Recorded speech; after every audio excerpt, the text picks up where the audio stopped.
Voilà, voilà. Voilà. Alors, je vous ai fait passer une petite vidéo à Karwani. Ok. Ça demande quelques explications. Un Karwani, c'est d'abord un mot amérindien qui décrit, qui parle d'un fleuve, d'une petite rivière qui est un affluent de rive gauche de la Mana, hein, qui se termine à Mana, bon, dans l'ouest de la Guyane. Bon, mais la Karwani, c'est une sacrée histoire qu'il faut que je vous raconte parce que il y a du Schweitzer, il y a du docteur Schweitzer là-dedans. Hein, et on est un petit peu avant l'époque du docteur Schweitzer, hein, le franco-allemand, l'alsacien sous occupation allemande, hein, donc au début du XXe siècle. Et ici, on est en 1838. En 1838 arrive en Guyane Anne-Marie Javoué. Qui c'était cette Anne-Marie Javoué? Ben, c'est un personnage d'abord, une sacrée personnalité, puisque cette sœur est la fondatrice, a commencé à fonder l'ordre Saint-Joseph de Cluny. Ce sont les premiers ordres de sœurs missionnaires. Et elle s'est intéressée aux soins, hein, à la lutte contre les maladies en Afrique. Et en 1838, Anne-Marie Javoué arrive en Guyane avec, dans son point de mire, la lèpre. Rien que ça.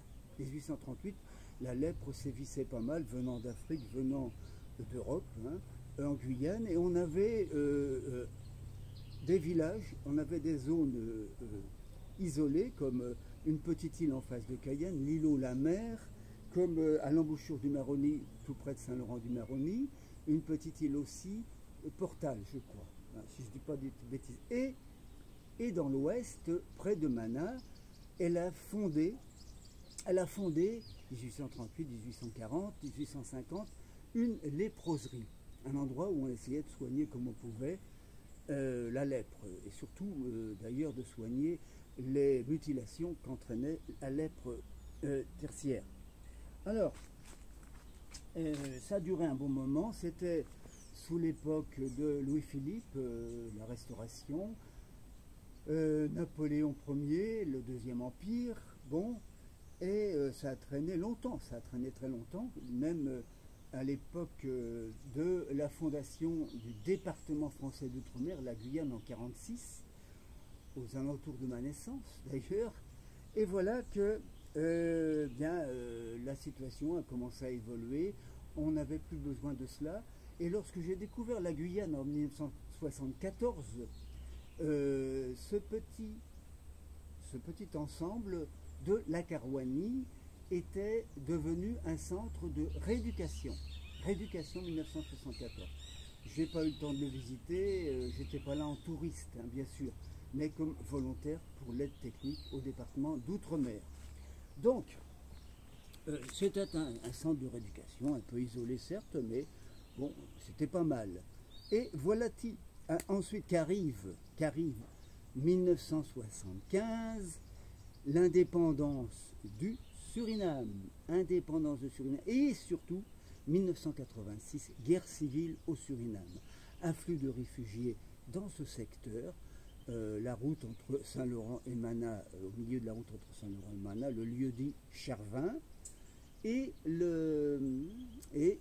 la Karwani qui a été abandonnée, et ce centre de rééducation avec ses cases, avec sa trentaine de cases, abandonné à des réfugiés, à des squats finalement. Et la situation n'a pas changé en fait depuis les années 90. 90, ça fait 30 ans. Il y a des grands projets, ce sont des squats, mais étant donné que ce sont des familles avec des enfants, on essaie d'assurer le minimum.